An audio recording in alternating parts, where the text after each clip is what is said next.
What's going on, guys? Today we're going to be doing a pretty fun experiment about sound interference and destructive waves and how your headphones do it.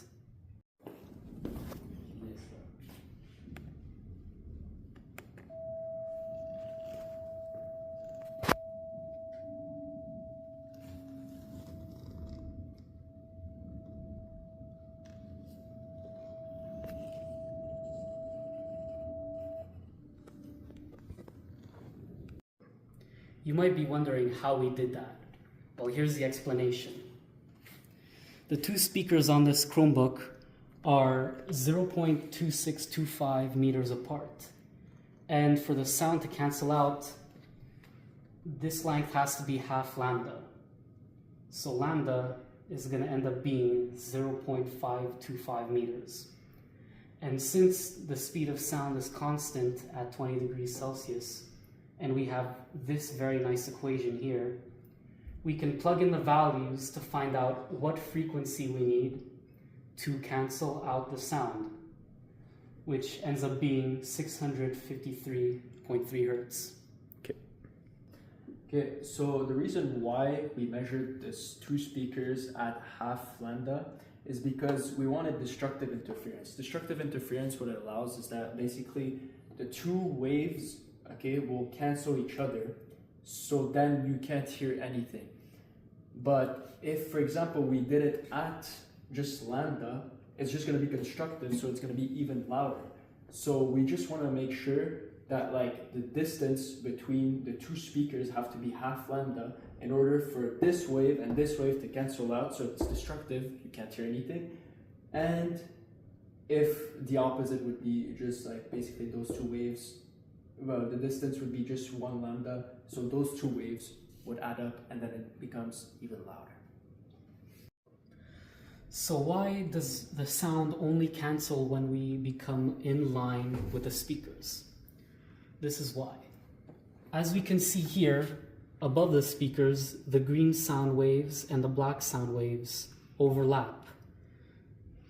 The highest pressure points of the black sound wave and the green sound wave are in the same spot.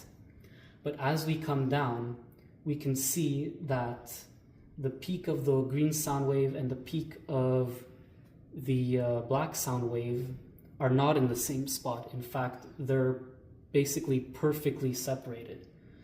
So as we come down, we start to hear this sound instead of the amplified sound over here. Okay, so this experiment we just showed is about active noise cancelling. So basically what's going on is, imagine yourself, you're listening to a random song, okay? There's outside sounds just going to your headphones and you can hear them. But since, let's just say you have AirPods Pro that have noise cancelling, what it allows is that basically when the outside sounds are going to your headphones, this headphone will detect it, and then basically it will send another sound, but destructively, basically out of phase. So if it's out of phase, that means those two wavelengths, are gonna cancel each other. So then you won't hear the outside sound, and you're just gonna listen to your music.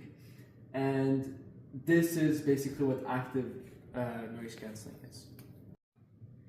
Now, just from the nature of wearing headphones, your ear is always going to be in line. You always have your headphones or earphones right on your ear, so you're never going to end up being up here where the sound is constructive and you hear the outside world extra loud. Your ear, when wearing headphones, is always going to be here, and the electronics inside the headphone make it so that these sound waves are always destructively interfering. Okay, so you're wondering why we did this setup for this experiment, right?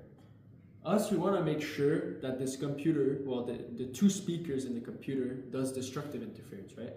So basically, right now, when this room is very echoey, right? So we want to make sure that there's no noise when we try to listen to the two speakers doing the destructive interference, right?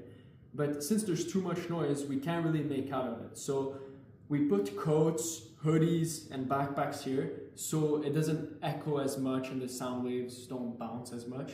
So then when we do the experiment, we can actually effectively make out the destructive interference by, like there's no noise basically. Here's a fun fact about noise cancelling. There are actually two types. One is active, which I just explained to you. The two sound waves basically cancel out. Now we're on to passive. Passive, basically, the outside will emit a sound. Okay, let's just say the outside emits a sound while you're listening to music. And basically this sound is gonna bounce inside your headphones, and they're gonna lose energy as they bounce and reflect everywhere, right? And then after that, they'll come out. Obviously, this is a less effective way to do noise cancelling because there's still sound that's gonna go through your headphones, and you're still gonna hear a bit of the outside, right? Compared to, let's just say, if we did the active noise cancelling basically cancel out the noise, while this one just reflects the noise. Alright, now we're gonna do a passive noise cancelling.